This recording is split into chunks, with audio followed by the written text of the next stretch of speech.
Hi everyone, welcome to the Saskatoon businesswoman Heather Abbey has won numerous awards for being an Indigenous entrepreneur who empowers Indigenous artists on her website, Indig Inc.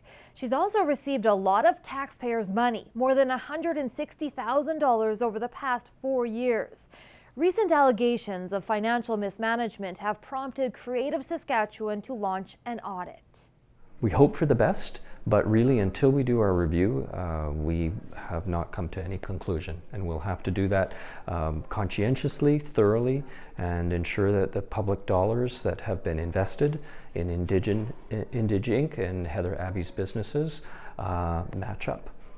Issues emerged after a recent trade mission to Japan organized by Abbey. Participants said it was poorly organized. They were confused where all the money went. Creative Saskatchewan gave Abbey nearly $37,000 to help send Saskatchewan-based artists to Japan, yet only 3 out of 15 people who went on the trip live in the province.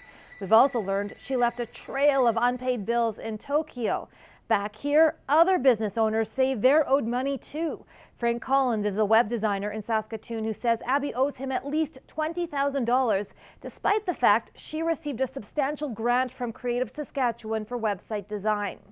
Abbey also got a grant a year and a half ago to set up a retail space for Indigenous artists in Saskatoon, but she hasn't done it. Now, I spoke to Heather Abbey by phone last week, and she says she'll repay money for projects she didn't deliver, that her mistakes weren't malicious or fraudulent.